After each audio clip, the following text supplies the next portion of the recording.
Yeah, we're here. We're here now. We have the surgery. Do you know where we are? On May the 1st, when you were elected. Yeah. Can you tell us a bit about your journey from when you decided you wanted to be a councillor to May the 1st? I think that I've always known deep down that probably one day I would want to be a councillor, and I said that on May the 1st. It was a decision that I didn't take lightly. It was a time that felt right for me to be able to stand up and represent the community that I've grown up in, you know, and I just wanted to be a local voice in the chamber, making sure that Tilbury got what it deserves. And with my children grown up now, it just felt the right time for me to become a councillor. So I put myself up for selection, and the rest is history, really. And when you were knocking on doors in April and the build-up, what feedback did you get? It was all kind, really. I don't know whether it's because you're knocking on the doors and people don't want to be nasty to you on the doorstep, but I think that they did support me, and it was closely run, you know, and I'm quite happy to say that we got a bit of a shock really on the night, but I'm the councillor now, you know, and I'm working hard doing what I'm doing. But on the doorstep, it was about local issues, you know. People have problems sometimes like separating national politics to local politics, and when they realise this is about the person that's going to represent them locally, you know, and it is about getting the money into Tilbury and making sure that somebody locally is representing them. But all in all, it was pretty good on the doorstep for me. And now you've had 5 months in the job. Yeah. Tell us a bit about your experiences in the 5 months.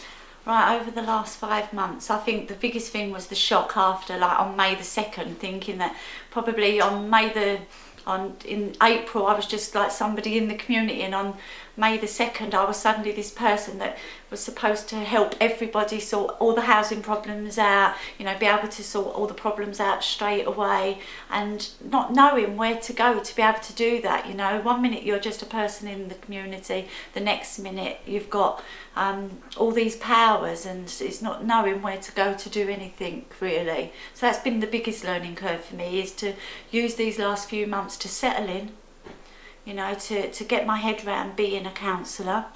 You know, I don't really want to be the best person in the chamber that's got the best answers in the chamber. What I'm about is grassroots counselling and making sure that I do what I said on the doorstep, that I'm here as a voice for the community. And what does grassroots counselling mean? Well, it's the stuff that people are coming to me, you know. It's about making sure that the parks, you know, making sure that we do get the play equipment on the parks. I've had lots of people, we've got issues around paths going up to the academy.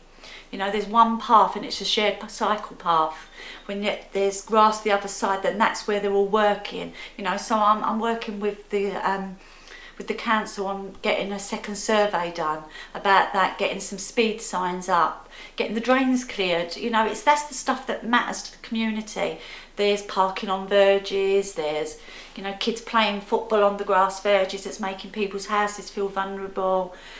It's just the little stuff. I can't get everybody a counsellor, so I'm not saying that I can get everybody a counsellor, but it is when somebody comes to me, I don't promise them the world, but I do try to support them as much as I can. And your experience in working for the Prince's Trust, has that been a benefit? Yeah, it's been great. I think that my years of working with the Prince's Trust, I've been with the Trust now for 11 years.